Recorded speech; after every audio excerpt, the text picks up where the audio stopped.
Hi, everyone. It's good to see you again. So, we're going to build this week on what we were talking about last week. And just as a reminder, all of this material comes from this book, Resilient. I think I've showed this to you before by Dr. Rick Hanson and also his son, Forrest Hanson.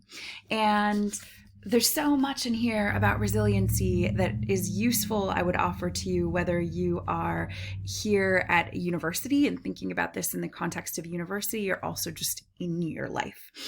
So we're going to review a few concepts that we looked at last week and then build on those this week. So the first thing that I want to share with you is what we talked about last week. So consider this your quick review. Remember that in the space of mindfulness, we can become more and more aware of our thoughts. And from that place, we can be aware of what we want to let be in terms of our thoughts, what we want to seek to let go, and what we want to let in to our thoughts. We talked about that last week, so if you want to review, go back and check in with that again.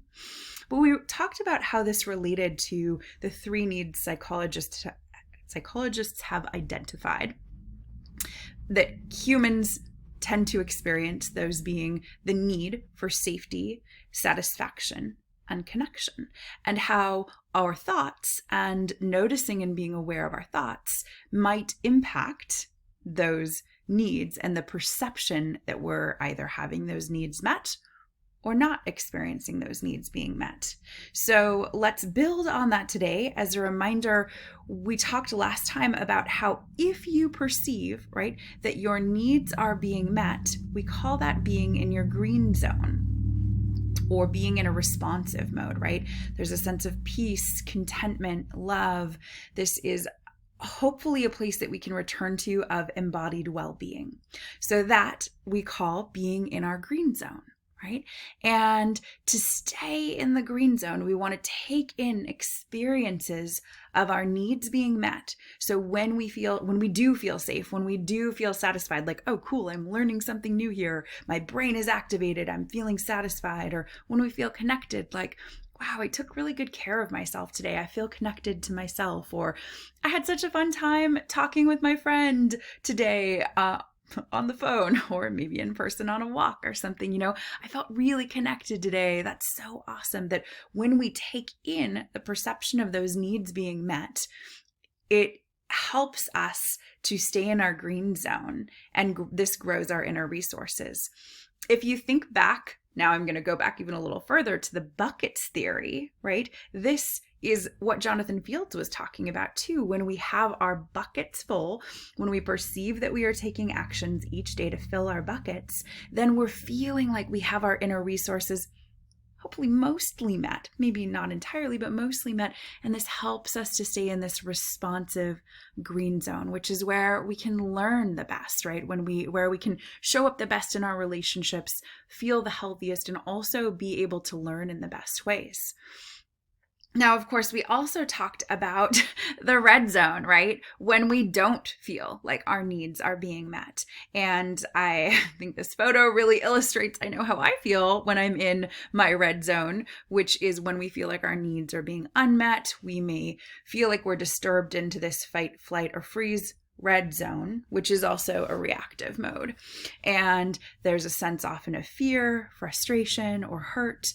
We may not show up in relationships in the ways that we want to, in the best ways, when we're in this red zone. We also probably aren't at our best for learning. Let's be honest. If we're in this space, it's probably not where we're most open to taking in new ideas, right? So recognizing that we can do some things, like we may not be able to control this entirely, but we can certainly do some things in terms of where we place our thought that help us to stay more in our green zone, in a more resourced place.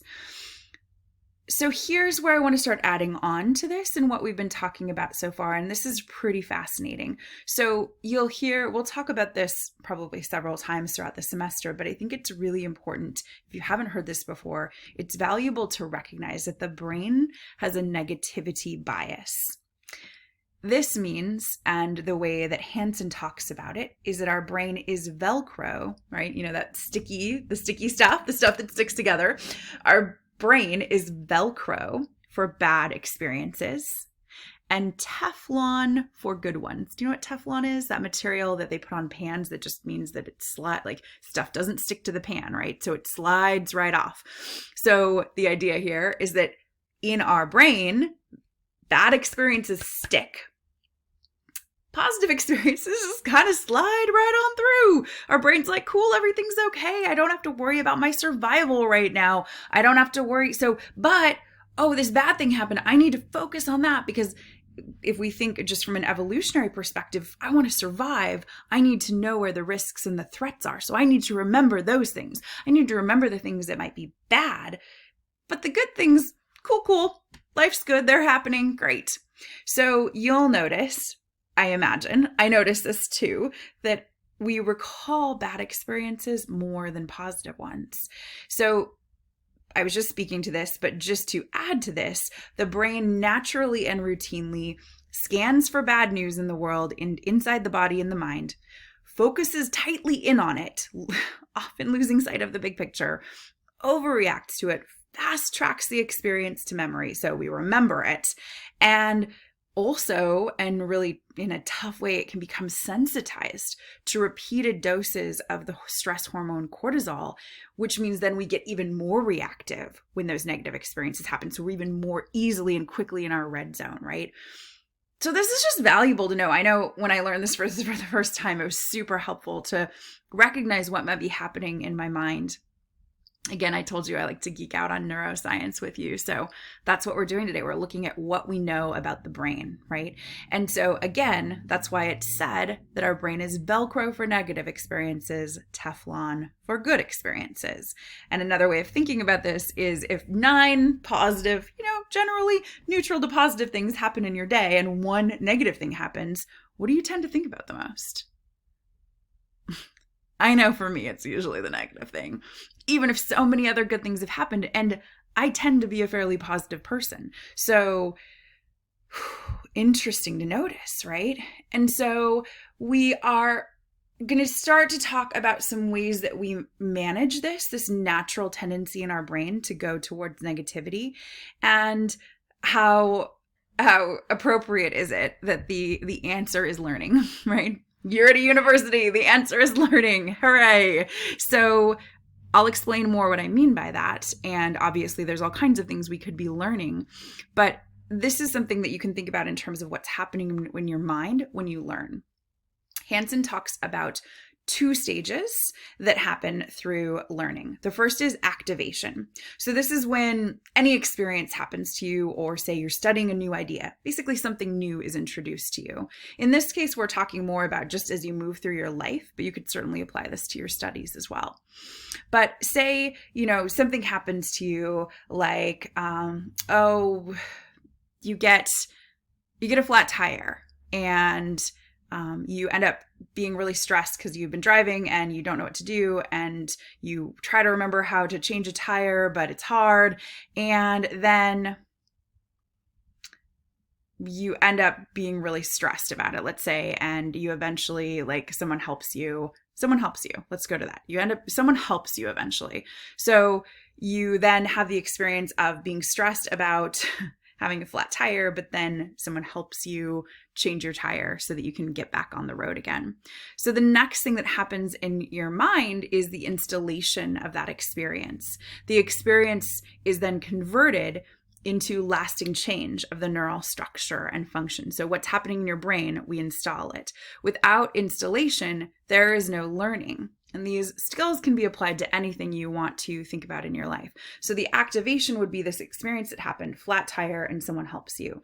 The installation could be a couple of different things. The installation could be as you experience and convert that into your mind. I don't know how to change tires well, and I need to learn how to change tires. And wow, that was so stressful. The installation may also be, and people help me when I have problems, right? That, look, I was struggling and someone helped me. So you may remember different things in that situation, but whatever you hold on to, now the negativity bias would say you might hold on to the negative side of things. Like, oh my gosh, it was so stressful to have my tire, my flat tire. But the positive experience might be, oh, also people help you when you have problems, right? Again, hard to know what you will actually tend to install, but either way, there's this activation, the experience, and the installation of it in your mind. So you probably know yourself and what you tend to remember in those situations, but that's interesting to reflect on. Hanson would suggest that we use the acronym HEAL, and this is a mini lecture, so I'm going to go through this part pretty quickly, and then we'll come back to this throughout coming weeks, but that we use the acronym HEAL to grow our inner strengths. And this is to learn, to feel more resourced, to feel more in our green zone. So the HEAL acronym goes like this: have a positive experience. Enrich the experience, absorb it, and link it to negative material from the past. So in the example of you get a flat tire, but then someone helps you, Hanson would say, notice that someone helped you. Notice that even though it was stressful, someone helped you, and that was a positive experience. Enriching that experience means spending some time letting it in even more to your mind and starting to think, wow, how cool was it that that person stopped when I was on the highway and I really didn't know what to do and I was stressed out and I didn't remember how to change a tire, but how cool is it that someone helped me? Remember when they stopped and they were so friendly and I didn't feel scared and I felt like they were going to help me? That's so nice. And then absorb it, right? So that's absorbing it. Absorb it even more. Like let that experience of the positive in this wash over you. Like, wow, someone was totally willing to help me. They helped a stranger. They helped me get back on the road and I was okay. And I wasn't stranded on the highway anymore. And now, yes, I need to learn how to change a tire better, but how cool is it that someone helped me? And then linking it to negative material in the past is what happens in our mind when we recognize that maybe in the past someone didn't stop for us to help us. And maybe it's another situation, but maybe we had this time in the past in the story we're telling ourselves where we're like, people don't help people. But if we link this experience to negative material from the past in our minds, we are both activating and then installing, oh, there are kind people in the world. Like I may be okay if I have a situation like this in the future, and also I need to learn how to change a tire, right? But linking it to something that's happened in the past starts to help you heal. So it helps you learn and notice the things that bring you strength. So here is what I'm inviting you to do, just as a summary of what we're talking about here. So practice this week. Notice when you're in your green zone or your red zone. See if you can get back to your green zone. See if you can do something like mindful breathing to bring yourself back to your green zone, or whatever else you need to do to take care of yourself to get back there.